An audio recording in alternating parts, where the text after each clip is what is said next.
দেখুন এখানে কি পরিমাণ তাণ্ডব করতেছে এরা। পরীক্ষা চলাকালীন সময় হঠাৎ ভাঙচুরের শব্দ। পরীক্ষায় মনোনিবেশ করতে তখনও চেষ্টা চালাচ্ছিলেন শিক্ষকরা। রবিবার 24 নভেম্বর ঢাকা বিশ্ববিদ্যালয়ের অভিভুক্ত প্রথম বর্ষের ফাইনাল স্বাধীন বাংলাদেশের অভ্যুত্থানের ইতিহাস পরীক্ষা যথাসময় দুপুর 12:30টায় শুরু হয়। পরীক্ষা শুরুর কিছু সময় পরেই হঠাৎ করে অতর্কিত হামলা চালায় ডাক্তার মাহবুবুর রহমান মোল্লা কলেজ সহ 35 কলেজ শিক্ষার্থীরা।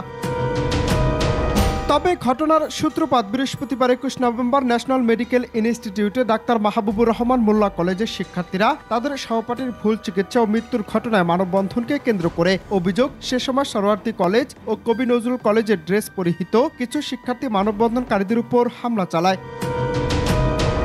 সেই ঘটনার জের ধরে রবিবার হঠাৎ একদল শিক্ষার্থী লাঠিসোঁটা হাতে নিয়ে সরোয়ার্দী কলেজের প্রধান ফটক অতিক্রম করে ঢুকে পড়ে মূল ক্যাম্পাসে। ক্যাম্পাস প্রাঙ্গণে থাকা কলেজের মাইক্রোবাস, একটি অ্যাম্বুলেন্স, একটি প্রাইভেট কার, দুটি মোটরসাইকেল ভাঙচুর করে। এ সময় ক্যাম্পাসের ডিজিটাল নোটিশ বোর্ডটিও ভাঙচুর করেন শিক্ষার্থীরা।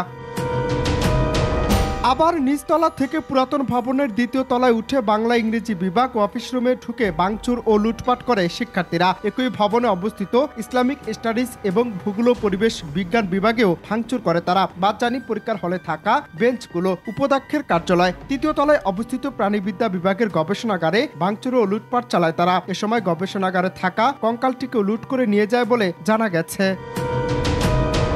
তবে ক্ষয়ক্ষতির বিষয়ে জানতে চাইলে কলেজ কর্তৃপক্ষ জানিয়েছে কলেজের বেশিরভাগ কম্পিউটারগুলো ভেঙে ফেলা হয়েছে। পুরো কলেজ ধ্বংসস্তূপে পরিণত হয়েছে। তারা যদি শিক্ষার্থী হয়ে থাকে তাহলে কোন আদর্শে তারা আরেকটি শিক্ষা প্রতিষ্ঠানকে এভাবে ধ্বংসস্তূপে পরিণত করলো, এ নিয়ে প্রশ্ন তোলা হয়। প্রথমে ডাক্তার মাহবুবুর রহমান কলেজের শিক্ষার্থীরা ন্যাশনাল মেডিকেলের প্রধান ফটক আটকে ভাঙচুর করেন। পরবর্তীতে তারা কবি নজরুল সরকারি কলেজে প্রবেশ করে ভাঙচুর করেন বলেও জানানো হয়।